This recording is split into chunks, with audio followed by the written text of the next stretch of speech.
My dear friends, welcome to our channel doctor Mannegunti. Doctor Joseph Murphy యొక్క అసలైన ఇతిహాసిక రచన మీ ఉపచేతన మనస్సు యొక్క శక్తి. The power of your subconscious mind. Chapter 4. మనమందరం ఈరోజు ఒక నిజమైన ప్రశ్నతో మొదలు పెడదాం. ఈ ప్రశ్నకు సమాధానం ఎవరికీ స్పష్టంగా ఉండదు. మందులు వాడుతున్నాం, చికిత్స తీసుకుంటున్నాం, డాక్టర్లు ప్రయత్నిస్తున్నారు. కానీ లోపల ఎక్కడో ఒక భావన ఉంటుంది. ఏదో మిస్ అవుతుంది. మీకు ఎప్పుడైనా ఇలా అనిపించిందా? శరీరానికి చికిత్స జరుగుతున్నా, మనసు ఇంకా భయంతోనే ఉందని? అసలు హీలింగ్ అంటే ఏమిటి? రోగం తగ్గటమేనా?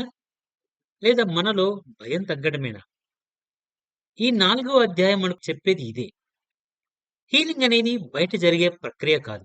అది లోపల అంగీకరించబడే స్థితి. ఇప్పుడు మనం కొంచెం వెనక్కి వెళ్దాం. చాలా సంవత్సరాల క్రితం ఇప్పుడు హాస్పిటల్స్ లేవు, మెషిన్స్ లేవు, మోడర్న్ మెడిసిన్స్ లేవు. అయినా కూడా ప్రజలు హీల్ అయ్యారు. ఇది ఎలా సాధ్యమైంది? దేవాలయాల్లో, ప్రార్థనా మందిరాల్లో, ఆశ్రమాల్లో ప్రజలు నయమయ్యారని చరిత్ర చెప్తుంది.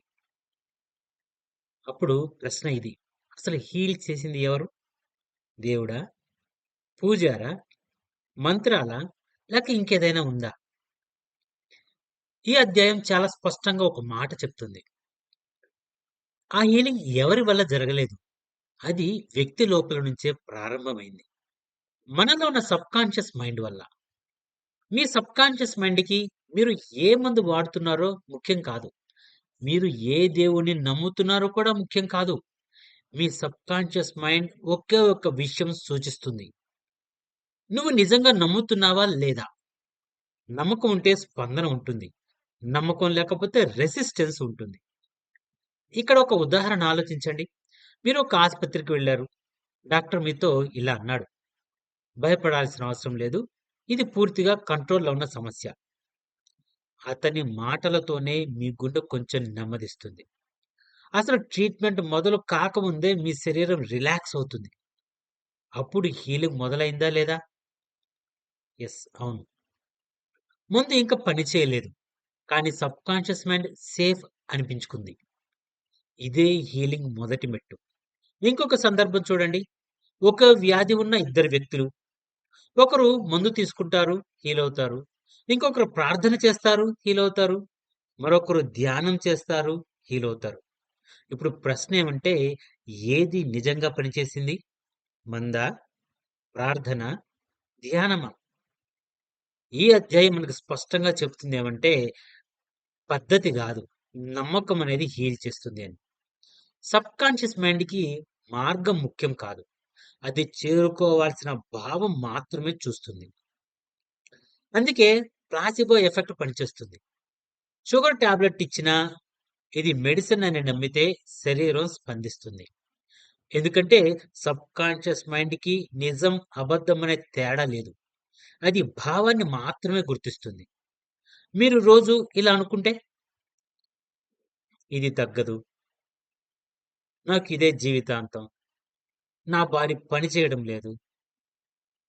మై డియర్ ఫ్రెండ్స్, ఈ మాటలు కూడా సబ్‌కాన్షియస్ కమాండ్స్ అవుతాయి. అలా కాకుండా మీరు, నా బాడీ ప్రయత్నిస్తోంది. హీలింగ్ ప్రాసెస్ నెమ్మదిగా సాగుతుంది. ప్రతిరోజు కొంచెం కొంచెం మార్పు వస్తుంది. యెస్, ఇవి కూడా కమాండ్సే. సబ్‌కాన్షియస్ మైండ్ ఏది ఎక్కువగా వింటుందో అదే నిజంగా మారుతుంది. ఇక్కడ ఒక ముఖ్యమైన విషయం అర్థం చేసుకోవాలి. ఈ పుస్తకం ఎక్కడా మెడిసిన్‌ని వ్యతిరేకించదు. డాక్టర్లను తక్కువ చేయదు. ఇది స్పష్టంగా చెప్తుంది, మెడిసిన్ అవసరం ఉంది. ట్రీట్మెంట్ అవసరం ఉంది. కానీ మెడిసిన్ పని చేయాలంటే సబ్‌కాన్షియస్ కోఆపరేషన్ అవసరం. భయం ఉన్న శరీరం టైట్ అవుతుంది. టైట్ బాడీ హీల్ అవ్వటానికి స్ట్రగుల్ చేస్తుంది. భద్రత అనిపించిన శరీరం సాఫ్ట్ అవుతుంది. సాఫ్ట్ బాడీ రిపేర్ మోడ్‌లోకి వెళ్తుంది. అందుకే హీలింగ్ మిరాకిల్ కాదు. Healing physiology plus belief alignment. మీరు గమనించారా? భయపడినప్పుడు పెయిన్ ఎక్కువగా అనిపిస్తుంది. శాంతంగా ఉన్నప్పుడు అదే పెయిన్ తక్కువగా అనిపిస్తుంది. డిసీజ్ మారలేదు. మారింది మన స్టేట్. హీలింగ్ స్టేట్‌లోకొచ్చినప్పుడు శరీరం తన సహజ తెలివిని ఉపయోగిస్తుంది. మీ శరీరం మీ శత్రువు కాదు. అది మూర్ఖం కాదు. మీ శరీరం అద్భుతమైన ఇంటెలిజెన్స్. ట్రిలియన్స్ ఆఫ్ సెల్స్ రోజు మీకోసం పనిచేస్తున్నాయి. మీ మాటల కోసం కాదు, మీ భావాల కోసం. మీరు బయటికి ఐ యామ్ ఫైన్ అన్నా లోపల భయముంటే శరీరం భయాన్నే వింటుంది. మీరు ఏమి మాట్లాడకపోయినా లోపల చాలా ప్రశాంతంగా ఉంటే శరీరం స్పందిస్తుంది. అందుకే హీలింగ్ మాటలతో కాదు, హీలింగ్ స్టేట్‌తో. ఇప్పుడు ఒక చాలా ముఖ్యమైన ప్రశ్న. చాలామంది అడుగుతారు, "నేను నమ్ముతున్నాను. కానీ హీలింగ్ ఎందుకు రావటం లేదు?" అని. దానికి సమాధానం చాలా సున్నితమైనది. నమ్మకము ప్లస్ భయం రెండూ ఒకేసారి ఉంటే భయం కమాండ్ ఎక్కువగా పనిచేస్తుంది. నోరు చెప్తుంది ఐ బిలీవ్ అని. కానీ శరీరం చెప్తుంది ఐ యామ్ స్కేర్డ్ అని. సబ్‌కాన్షియస్ బాడీ లాంగ్వేజ్‌నే నమ్ముతుంది. అందుకే హీలింగ్‌లో మొదటి అడుగు బిలీఫ్ కాదు, సేఫ్టీ. మీ బాడీకి ఒక్కసారిగా ఇలా అనిపిస్తే, నేను ప్రమాదంలో లేను. I am safe. అక్కడి నుంచి హీలింగ్ ప్రారంభమవుతుంది. అందుకే మీతో మీరు పోరాడకండి. స్ట్రాంగ్‌గా ఉండాలి అని ఒత్తిడి పెట్టకండి. స్ట్రెంగ్త్ ఫోర్సింగ్ వల్ల కాదు, సేఫ్టీ వల్ల వస్తుంది. హీలింగ్ ఫోర్స్ కాదు, హీలింగ్ పర్మిషన్. ఇంకొక విషయం గుర్తుంచుకోండి. రాత్రి సమయం ఎందుకు కష్టమవుతుంది? ఎందుకు రాత్రి భయం పెరుగుతుంది? ఎందుకు నిద్ర రాదు? ఎందుకంటే రాత్రి కాన్షియస్ మైండ్ నిద్రపోతుంది. సబ్‌కాన్షియస్ మైండ్ పూర్తి శక్తితో పనిచేస్తుంది. అందుకే రాత్రి ఫియర్ కూడా బలంగా వస్తుంది. అందుకే హీలింగ్ కూడా బలంగా పనిచేస్తుంది. రాత్రి మీరు మీ శరీరంతో సాఫ్ట్‌గా మాట్లాడితే, భయం కూడా భద్రత పంపితే సబ్‌కాన్షియస్ చాలా త్వరగా స్పందిస్తుంది. అందుకే నైట్ హీలింగ్ ఆడియోస్ చాలా లోతుగా పనిచేస్తాయి. ఈ 4వ అధ్యాయం మనకు ఒకే ఒక్క విషయం గుర్తు చేస్తుంది. హీలింగ్ ఎక్కడో లేదు. ఎవరిలోనూ లేదు. ఏ మందులోనూ లేదు. అది మీలోనే ఉంది. మీ పని హీలింగ్‌ని తేవడం కాదు.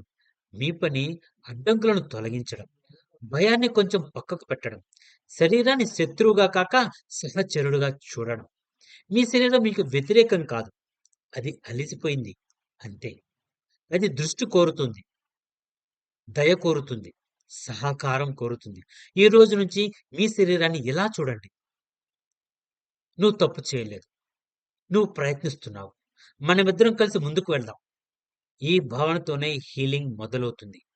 ఈ అధ్యాయం మొత్తం ఒకే వాక్యంగా చెప్పాలంటే healing happens not when you fight your body but when you finally feel safe inside it. ఇప్పుడు ఈ మాటలు వింటున్న మీరు ఒక క్షణం ఆగండి. మీ శ్వాసను గమనించండి. మీ శరీరాన్ని అనుభవించండి. ఏదైనా మార్చడానికి కాదు. ఏదైనా నిరూపించటానికి కాదు. కేవలం గుర్తించడానికి, గమనించటానికి. మీ లోపల హీలింగ్ శక్తి ఇంకా ఉంది. అది పోయింది కాదు. అది మేల్కొనడానికి, భద్రత కోసం ఎదురు చూస్తుంది. మై డియర్ ఫ్రెండ్స్, ఈ వీడియో మీకు నచ్చినట్టయితే, ఇటువంటి ఇంట్రెస్టింగ్ బుక్ రివ్యూస్ మీకు తెలుసుకోవాలనుకుంటే, మన ఛానల్ డాక్టర్ మణికంఠని సబ్స్క్రైబ్ చేయండి, ఫాలో చేయండి. Thank you for watching.